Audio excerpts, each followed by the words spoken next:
So, good morning, Shabbos, everybody. It is Erev Shabbos Kodesh. Just a minute. People actually don't ask me all the time. But, why do I do this Torah every week? What's the purpose? Besides the obvious. It really comes back to about 5 years ago. My close friend of mine, Alan Braverman, who we used to fly together. We spent a lot of time together. Our wives are great friends, still great friends. He died 5 years ago, and we used to fly a lot. We used to eat out a lot. We used to eat together.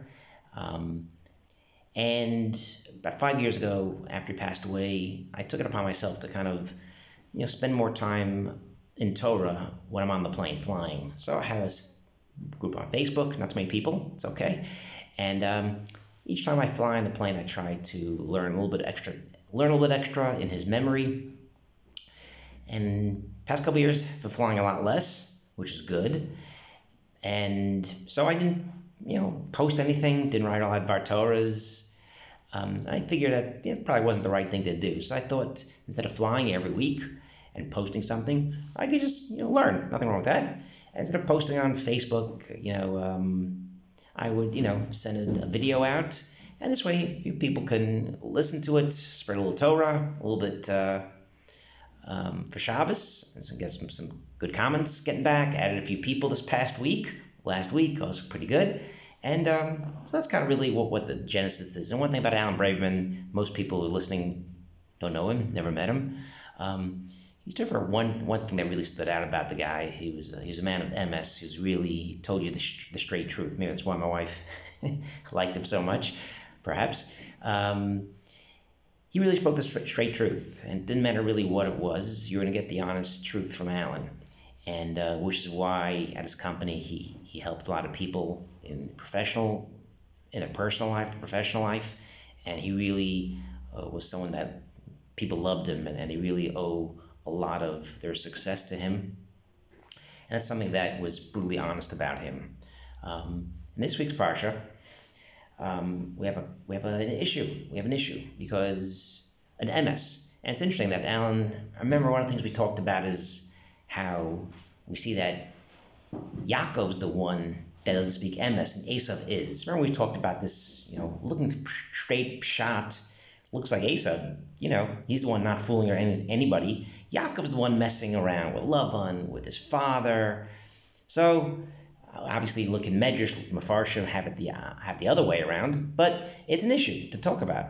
That how we have an Ish MS, who we have things that he says and does that things on the surface don't look like they're MS. And the Brit Tzaddik, a few weeks ago, we mentioned that this is something that he struggled himself, Yaakov, that he thought he wasn't 100% MS. So it's not a crazy thing to think he wasn't MS, because he himself thought he wasn't MS. So in this week's parsha, V'kira v'yomer knos b'ni chayra achlasu Torah Yosef. The brothers show the father Yaakov the big day Yosef, and he says, you recognize it, and he says, this is from my son. Achayra ate him up. Yosef was torn apart. Of course, he didn't know this, but the Brit Tzaddik says, what's going on here? How could the Torah allow Yaakov? How could Hashem allow Yaakov to say this? And how could the Torah put in there something that's not true? He didn't know this, but Yaakov goes out of his way. He's a man of MS. We always talk about MS of Yaakov. Why is it something that's not true? He says something that's not true. Why is it here? So Brit Tzaddik is something pretty interesting, that because you look at Rashi. So Rashi will say, "Oh, Eshes Potiphar, that's the Chayra. That soon, Yosef's going to Mitzrayim, he's being sold, ends up Mitzrayim, Esh Potiphar, and that's the Chayra who's trying to entice Yosef, it's Esh Potiphar." But the question is, Achalasu is Avar. Yaakov doesn't say, oh, this is the animal that's going to tear up Yosef. Yosef was torn up. So what's the Avar? So the Brit Tzaddik says, the truth is, Yosef was sold down to Mitzrayim to Mitakein Lashon Hara. Lashon Hara on his brothers. He said the brothers were with different, non-Jewish women. They were eating Erev Menachai. Lashon Hara. And this gave Esh Potiphar the ability to rise up and cause this issue for Yosef. This pagam that Yosef had in lashon hara. And the chayra, according to the Pri Tzaddik, is the Nachash.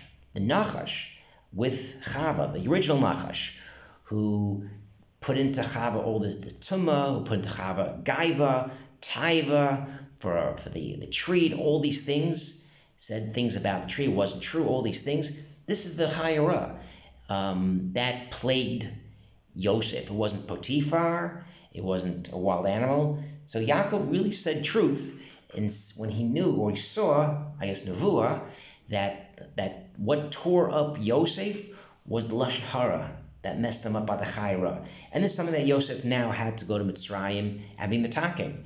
And we know that Yosef was metaken that. He stood against Erva, he spoke the truth to the people, to the Sarmashkim, Saraophim in prison. And this is something that he was metaken. So overcoming the Gidra of Erva and talking emes, this is what saved not just Yosef, but saved all of Mitzrayim and all the people. You think about it, for a couple of years, there was a Ra'av. Yosef saved not just Mitzrayim, but the whole world.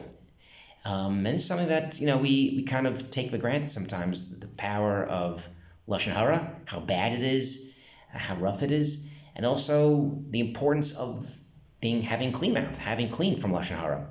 It's not just a small thing, it's a huge thing. It could actually save a lot of hardships, and it can cure a lot of things within you. And Pri Tzaddik ends off is that this is something that was needed. The Jewish people had to go to Mitzrayim. The Jewish people had this pagam of sinas chinam, a pagam of lashon hara, kavod, taiva, all these things was a big issue. And to get to the Torah, to get to Matan Torah, to get to the state of Kedusha, you have to go through this rough patch.